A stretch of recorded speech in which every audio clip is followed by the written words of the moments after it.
আজি বহু দিনৰ মূৰত আপোনালোকৰ মাজলৈ আহিছোঁ আপোনালোকক এইটো থাকিব নোৱাৰি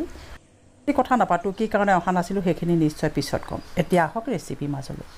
খাবলৈ অনা যেটো ডাবৰ পানী খাওঁ তাৰে থাকি যোৱা নাৰিকল অলপ নহৰু 2 ফুটমান আদা এটুকুৰি পিংচল অলপ নেমু আৰু পদিনা লৈছো আৰু জানেই আপোনালোকে এইখিনি বস্তু ভালদৰে কাটিলো এতিয়া আমাৰ যেটো আবেগৰ বস্তু আম পদিনাটো সদায় খাই থাকো আপোনালোকে এনেদৰে এবাৰ খাই চাবচোন নেমু ৰস দেখিছে চেপি দিলো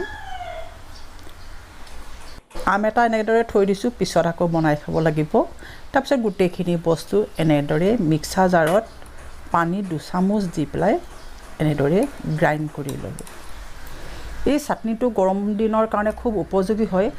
যিমানে সিম্পল হয় গৰম দিনত হিমান ভাল নহয় জানো আপোনালোকে এবাৰ তৈয়াৰ কৰি খাব তাৰ পিছত মোক কবচোন কিমানে সুস্বাদু হয় চাটনি যেহেতু হৈ গল কিমান ধুনিয়া হৈছে আপোনালোকে নিশ্চয় দেখিছে ইয়াৰ সঠিক যোগ পৰিমাণখিনি মই দি দিয়া কাৰণে আৰু চাটনিটো ৰঙৰ হৈতে খুব ধুনিয়া হয় আৰু চাটনি লগত খাবলৈ বিশেষকৈ আমাৰ কিবা এটা প্ৰয়োজন হয় আৰু তাৰ কাৰণে মই বনাইছিলো কেটামান ইডলিটো কেনেকৈনো বনাইছিলো কিমান সুস্বাদু হয় আপোনালোকে চাব এয়া হৈছে পিংচল আপোনালোকে বগা নিমখো দিব পাৰে মই সৰু চামুচখনেৰে চামুচ দিলো আৰু এবাটি দিলো সুজি আমি সদায় যেটো ব্যৱহাৰ কৰো সুজি হেতুকে দিছো তাৰ পিছত এয়া হুকান পিঠাগুৰি যিখন চামুচ মই লৈছো তাৰে 1.5 চামুচ দিছো একদম সঠিক যোগটো দিছো তাৰ পিছত ইয়া দিছো পানীখিনি আপোনালোকে দেখিছে গিলাসটোৰে সম্পূৰ্ণ নহয় কম পৰিমাণত মই পানী দিছো এইখিনি হৈছে যেটো ডাবৰ পানী খাবলৈ আনিছিলো যে তাৰ বগা নাৰিকলখিনি বৰ সোৱাদ নাথাকে কাৰণে এনেদৰে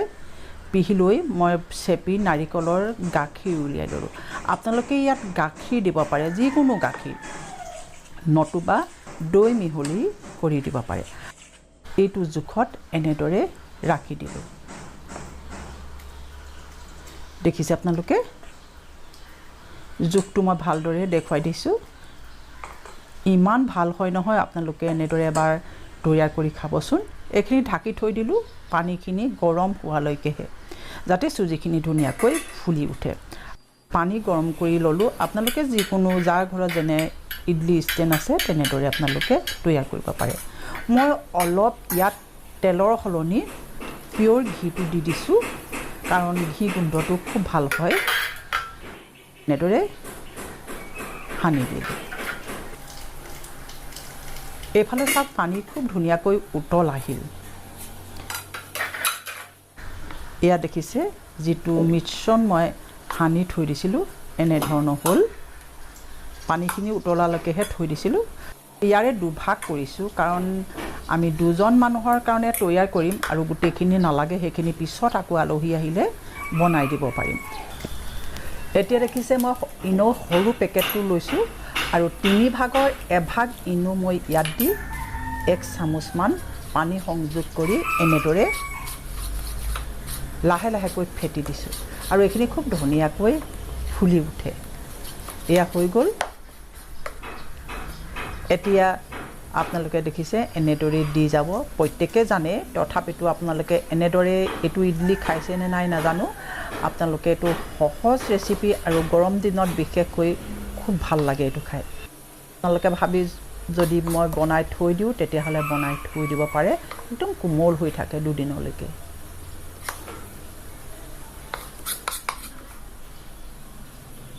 ইমান সঠিক জুখত লৈছো যে এডাল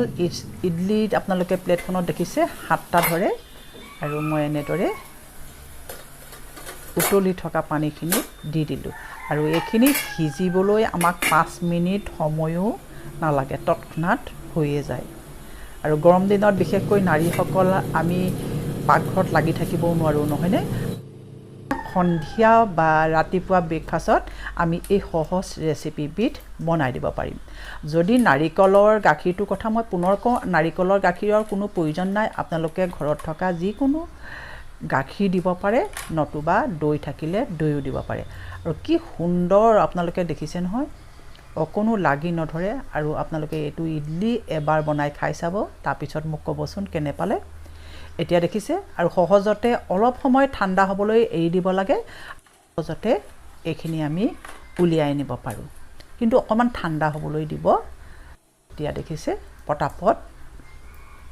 এনেদৰে উলিয়াই দিলোঁ ইমান ধুনীয়া জালি জালি হয় আপোনালোকে ক'বই নোৱাৰিব আৰু খুব কোমল হয় এয়া দেখিছে তাৰপিছত এনেদৰে পৰিবেশন কৰিলোঁ দুপৰীয়াৰ কাৰণে বনাই থোৱা মাটি দালিৰ লগত আৰু এনেদৰে আপোনালোকে মাটি দাইলখন নিশ্চয় জানে এনেদৰেও আপোনালোকে খাব পাৰে আৰু আপোনালোকৰ ঘৰত থকা যিকোনো ভাজি বা দাইলৰ লগত আপোনালোকে পৰিবেশন কৰিব পাৰে কিং চিলি নাৰিকল আৰু পদিনা দি বনোৱা চাটনিৰ লগত এনেদৰে পৰিবেশন কৰিলোঁ আজি ভিডিঅ' কেনে পালে নিশ্চয় জনাব ইমান দিন কি কাৰণে আপোনালোকৰ মাজলৈ আহিব পৰা নাছিলোঁ সেইটো নিশ্চয় এদিন ক'বই লাগিব নহয়নে আপোনালোকে বাৰু মোলৈ মনত পেলাইছিলনে আৰু ইমান দিন মনত ৰাখিছেনে যদি ৰাখিছে ক'বচোন কোনে কোনে মনত ৰাখিছে ধন্যবাদ